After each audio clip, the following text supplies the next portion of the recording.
And Good morning and welcome to Creating Your Oasis. This is Candy. I'm Brandy, speaking to you from our Oasis family farm.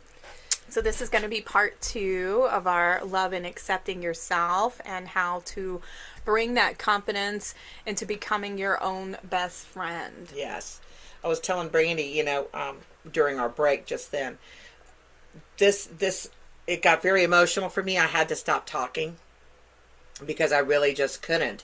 It really is me listening to part of my story being told from the next generation, right? And her understanding of her childhood, and that I am the parent that she's speaking of. I am the one that was the master of the childhood. Not that their father wasn't part of it, but that I was the mother. Therefore, there's a lot of stuff that I had in the family, in our family. Yeah, And creating the home, right? right. And I did not love and accept myself during that time frame. I knew I was not perfect, and I wanted above everything else it was to be a perfect mother.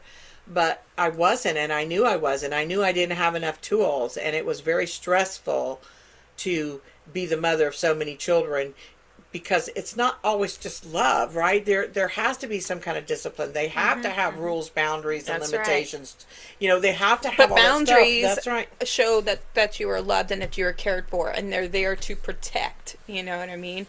Because look at the moms who were like, oh, I want to be their friend. I don't want to be seen as the bad guy. You know what I mean? And so then they're like, they say yes to everything and let them do whatever they want. And sometimes at a younger age, they're like, here's some condoms. You know what Yeah. I mean? Because I want you to be protected, but you're actually just saying here in case you have sex. Just Here's some don't want to raise condoms. Go another ahead and have grandbaby sex. yet You know while what I you're mean? 13. And sometimes, parents do things out of guilt or out of Yep. fear that they're not going to be loved if they set those rules and have boundaries and stuff. But kids need that because it also shows that there's limits and there is boundaries, which means that if you cross a line, then there is a consequence to your actions. You can't just go about life thinking that everything's always going to be that you can do whatever you want and there's no repercussions for Exactly. choices Like that you like they make. couldn't go to the Right. next door neighbor and go clean out their tool shed and bring stuff home and that be okay. Not that exactly happened, but Right, similar right. things did. And so you have to take, and you have neighbors and you have people in this world that you're responsible to in a community situation. So that's why you have to have those. But at the same time, like she said, I did want to always be open to my children for anything that somehow I had miscommunicated to them. And that's because I felt so bad about myself, right? I felt unlovable. I didn't feel good about myself. I felt unworthy. I had chosen a husband that helped include that in my repertoire. So no matter what, I did not feel like I was actually good enough to be a mother, but I wanted to be a mother so bad. That's all I had ever wanted. Even through the childhood abuse, I kept saying that, I never do this to my children. I'll never do this to my kids. They'll never feel this way, and that this is temporary. I'm going to grow up and I'm going to get out of here. I mean, that was really what I said. I didn't really fall in love with myself, guys, until I'd say I did start to love myself when I hit my 40s, because I knew there was a change that had to happen. But I had not had my spiritual awakening yet. I had not grown through that. I'd always been very, very connected to spirit, connected to God, and always heard a voice that was always guiding me and pushing me forward. But I never felt like I was worthy of anything. I never felt worthy of the love that I was willing to offer. I never felt like I was really good enough to be their mother. I was always in awe of my children and their abilities and how smart they were and the things that they would come up with. And I always had such joy in having that experience as to be somebody's mother. But during the feelings, like when you get those childhood beliefs that you're not worthy, you almost end up creating a life that enforces that belief, Mm-hmm. right? You end up attracting people into your life who reinforce that belief system that you have, that you're not good enough, you're not worthy. Because that's what you believe about Yep. yourself. So they're going to mirror to you the love that you have for yourself. And it's sad because there's so many people out there who are they're afraid to be alone, and so they're willing to be in those relationships that are less than they deserve. And then so many women will like blame themselves even and be like, oh, maybe if I'd have done this or if I'd have done that, you know what I mean? Or they're making an excuse for why it's okay for them to For a husband to misbehave or mistreat them even. yeah, exactly. Or even boyfriends and stuff. That's true. And, you know, because they... It's cyclic, right? Yeah, it's, oh, well, you know, he's had a bad life. And, you know what I mean? Or even, I mean, I know we're not bashing men No. in any kind of way, you know what I mean? It's just there's a lot with people who are empathic who end up attracting people who need healing.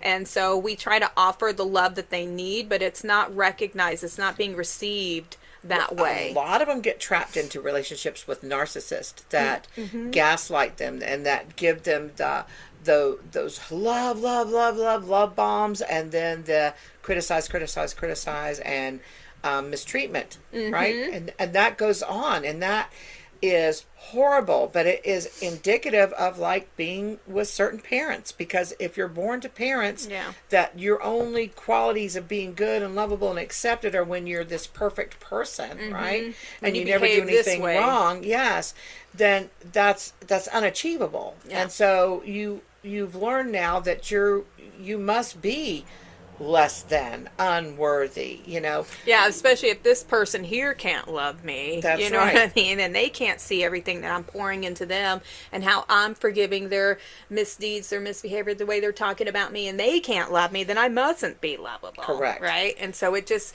enforces that belief system versus, you know, and where we give away our power is that we don't recognize that it is truly our belief about our own self, and that we are betraying our heart, we're betraying our feelings because we're making excuses why it's okay. Because our heart's hurting when they say these horrible things, when they betray us, when they cheat on us, and all that kind of stuff. When you make an excuse for it, it's because you're pretty much telling your inner child, your younger version of yourself, no, you deserve this. That's you right. deserve it.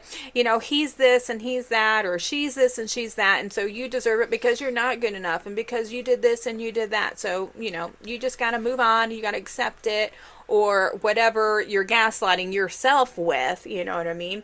Yeah, you're always to blame. You're always at fault. There's something that you did or could have done differently, and the situation wouldn't be that way. And there may be times when that is absolutely the truth, and accepting that that's it. But that's part of you loving yourself, right? Is Yeah, it could be that rebellious part of you that finally acts out. That's and exactly says right. this. Say, It well, does you know something. what? That really made me mad. That really hurt my feelings. And you know what? I shouldn't have to experience that. I shouldn't have to be going through that now. I was a child when that originally happened to me. And when you finally start taking care of that little inner child that's in there that's still suffering, and you're letting that little child, that little girl, that little boy be spoken to or treated the same way as when you didn't have any power, right? That makes that inner child absolutely insane. It makes them not take care of you. It makes them constantly tell you that you're bad. It makes them constantly scared, and well, it makes them feel that way. It makes them feel that, again, now Yes. not even my own higher self loves me. Not even, you know, I don't even love me. I don't even love see me. my worth. Nobody and my could love me value. because I'm not even in love with me. And when you change that around, when you change Stop it, abandoning yourself. oh my God, it's so crazy. Brandy started talking to me about my inner child and kind of asking me what was she like and stuff. And all of a sudden, next thing I know, Facebook, I don't have very many pictures of myself as a child at all. There are no photos of me growing up. That's just not there, except for what were took by other relatives. And some of my relatives had started posting things on the wall, and I was included in some of them. And I was so hungry to go grab them. And when I looked at them, my God, y'all, I fell in love with her. And I was so sorry for her, because as I saw her, these little glimpses and pieces of family events, I knew what she was going through during those time frames, and I knew what she was experiencing. And it made me remember and feel for her in a different way than I'd ever felt before. And now I can tell you that I have some practices that I do, that I actually speak to myself and I talk to myself I hold myself, I hug myself, I take my arms and I wrap them around me and I cuddle myself and say, "You're okay and we're fine and I got you. You don't have to worry anymore. I'm going to protect us and make sure that you're safe. This is okay." And the more I've done that, the more I have felt more of my own power come back into my body. I have felt more healthy. I have felt mentally more stable and secure in how I handle my relationships and what I want from my life. It's really sad because it's really about self-love, learning to love yourself and to give yourself, encouragement and confidence that you can do this and that you deserve this and that, you are allowed to make mistakes and you're allowed to not be quote unquote perfect. You know what I Right, mean? and you are not your mistake. Exactly, and that you can make mistakes and you can grow and to encourage Exactly. yourself to keep moving forward and to keep stepping out of your comfort zone and that it's okay and that you're going to be there with yourself 100% of the time and that when you feel a certain kind of way that you're going to try to understand where that feeling comes from. You're going to question it. You're going to sit with it. You're going to ask it questions and be like, all right, why do I feel this way? Where does this come from? Is this really my true belief? Is this really how I really feel? What is the truth? And where is this coming from? And what is my inner child need from me to let it know Right. that I am here and that I'm protecting them and that I love them and to encourage them to be their true selves and to see that they are loved and that I'm always going to be there for myself. And that's where you have to get to, is becoming your own best friend and being happy with who you are today and recognize that all those choices that you've made have got you to this point and that you've learned so much through those choices and through those experiences, whether they were mistakes or whether you are proud of them.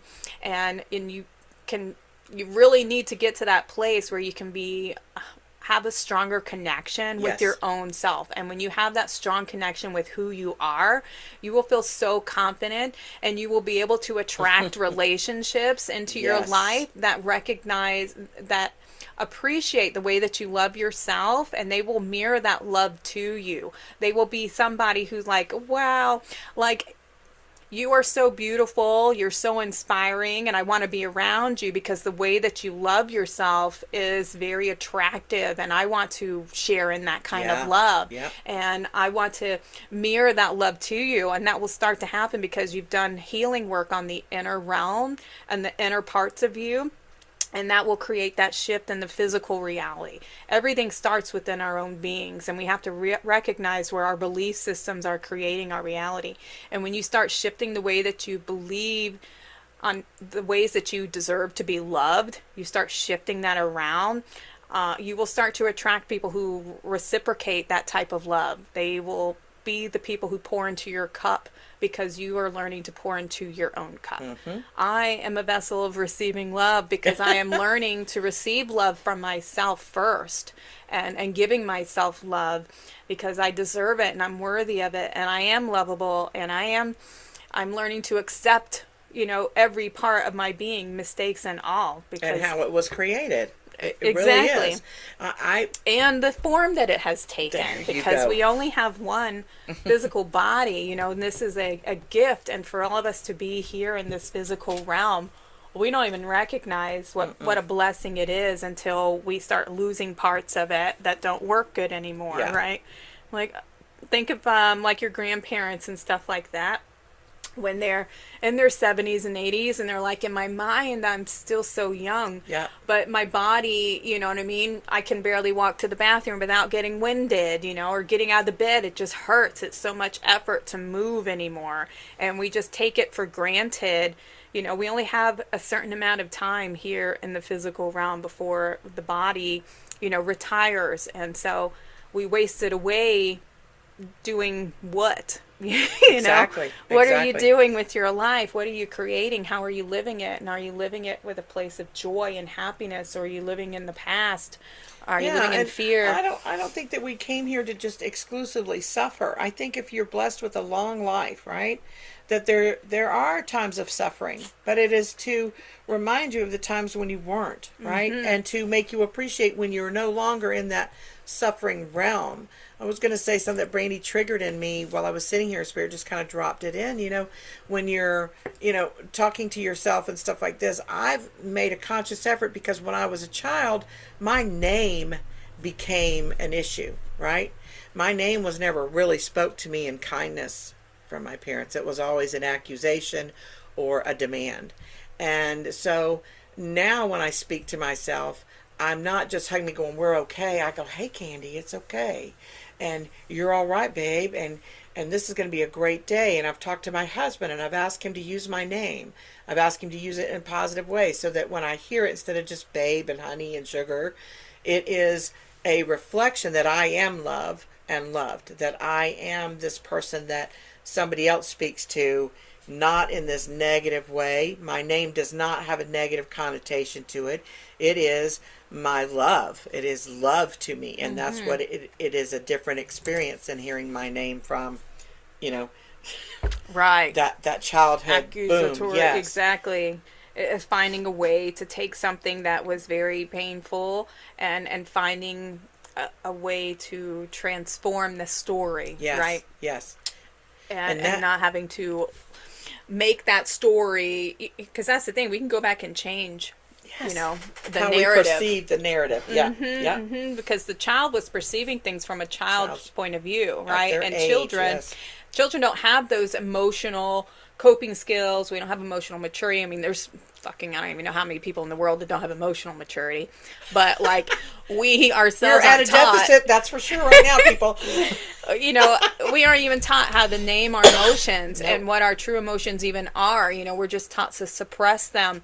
But there's so much magic and so much healing, so many ways that we can use our emotions to bring change, to live the life that we truly want to be living. There's so many gifts in our emotions, and a big tool that you can use is when you have something come up. Of course.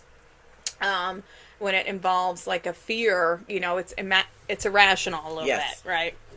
And it's coming from that child's perspective of something that happened that is now triggering this fear in you.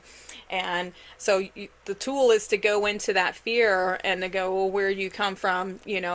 What are you here to show me? What is the fear? And it comes from the child's perspective. Well, this happened and this happened when I was younger. And so this is triggering that feeling in me because I don't know what to do with this feeling. Yes. Nobody has helped me resolve it. Nobody's given me clarity.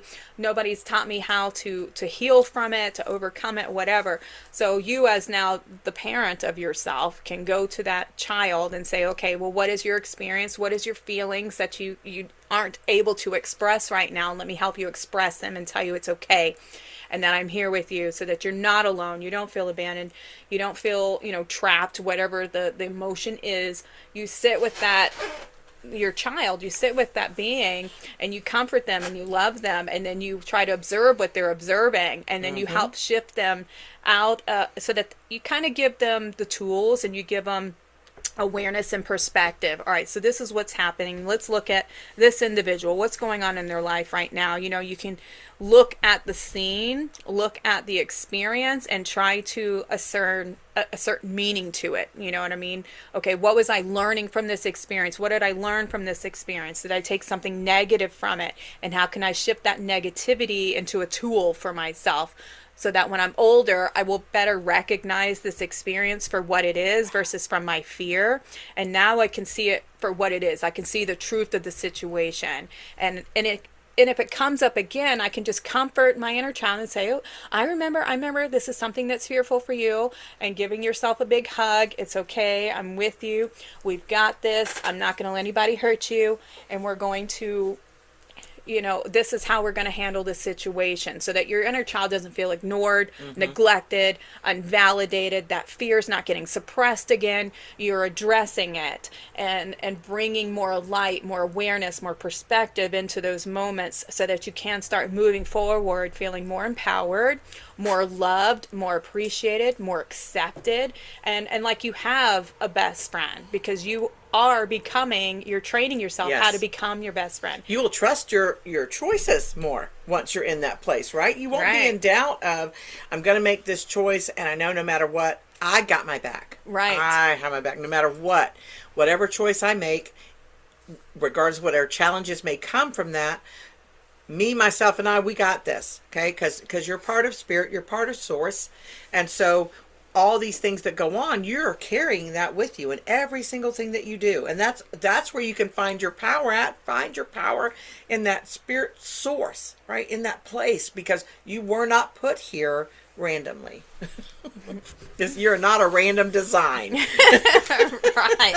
And your life has meaning, and everything that you've been through has meaning and purpose, and we're all attaining wisdom from our experiences, but we have to be willing to address the ones that we may kind of suppressed, and because it's heavy. I'm not saying it's not heavy, and definitely don't do this alone unless you have a lot of experience in doing shadow work and child trauma healing. Find somebody that you feel safe with, who isn't going to judge you or shame you or put you down. Right. They're actually somebody who is like a best friend, that knows you, knows your heart, and will bring you back to the present moment where you feel safe, to remind you to come back into the present moment, and who you are today. That's the type of friend that you need around you while you're doing some of this shadow work and deep diving, because it can be very emotional. And it could bring up triggers, triggers of memories, and when they do, you may have some negative behaviors that are learned behaviors to cope with that.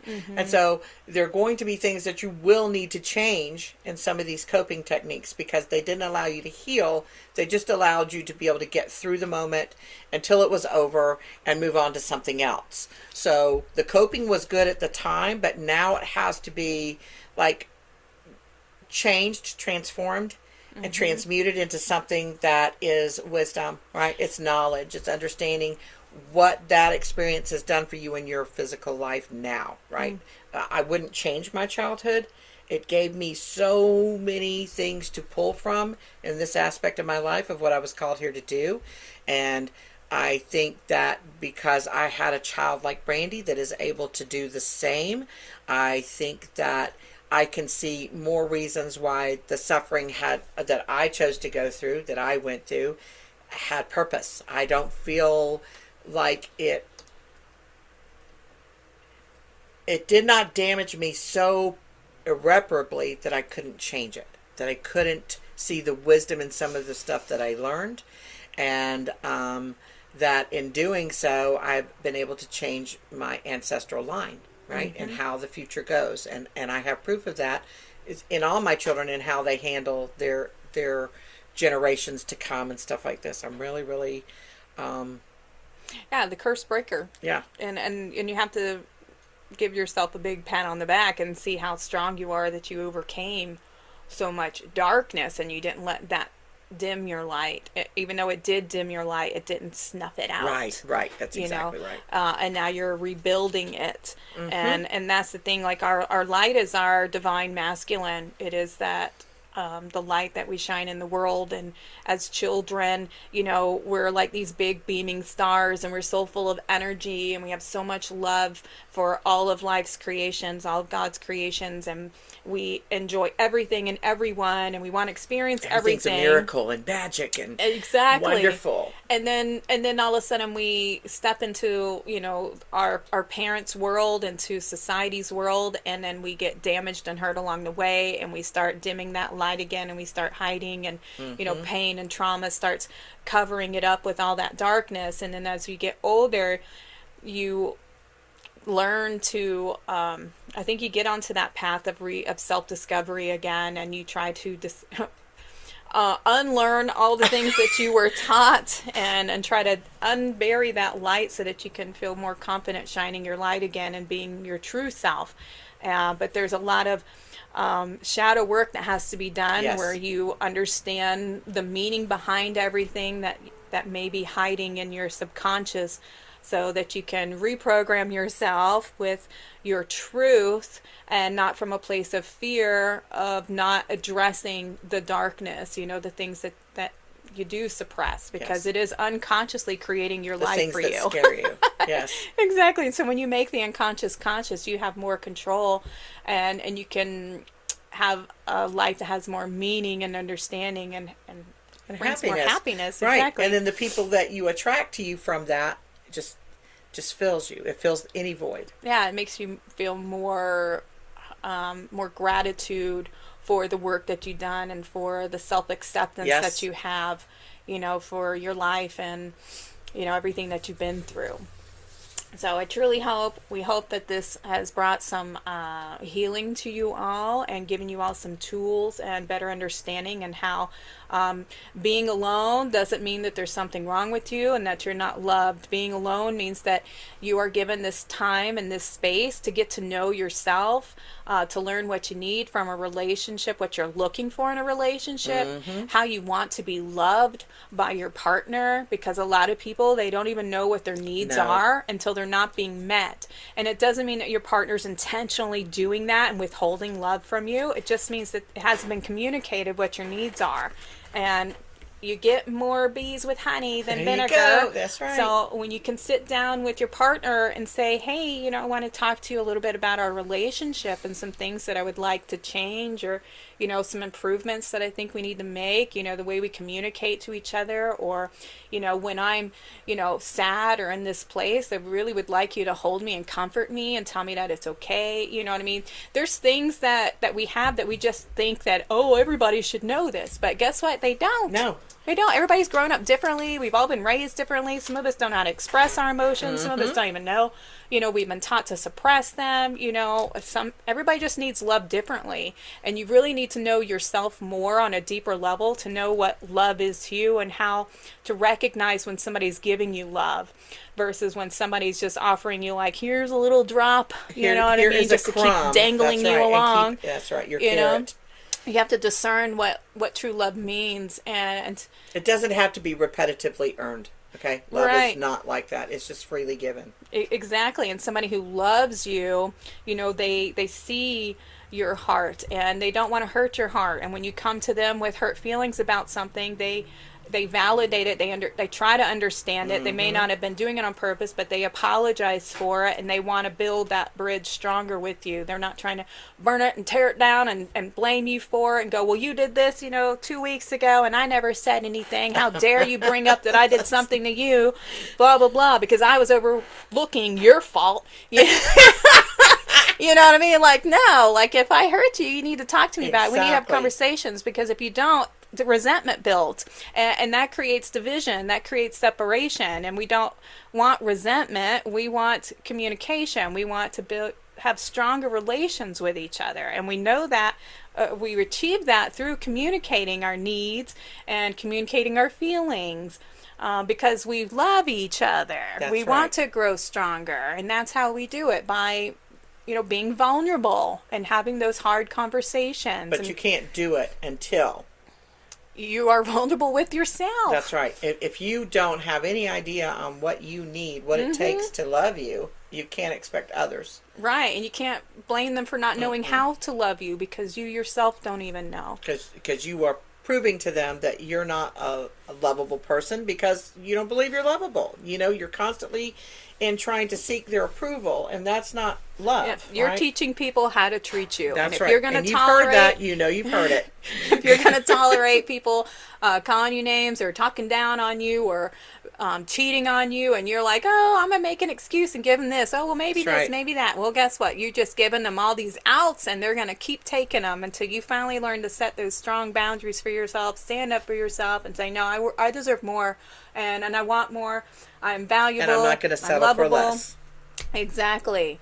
So, woohoo! Sending y'all lots of encouragement Yes. and confidence, and get to know yourself, love yourself on a And more you can conscious always level. reach out to us if you want more of this type content. Please let us know. You can reach us here. Are they able to send us a message here? Or we have to go through Facebook. I don't know. I think they may have to go through Facebook or our email, Oasis Sacred Spaces. At gmail.com. Thank Yeah.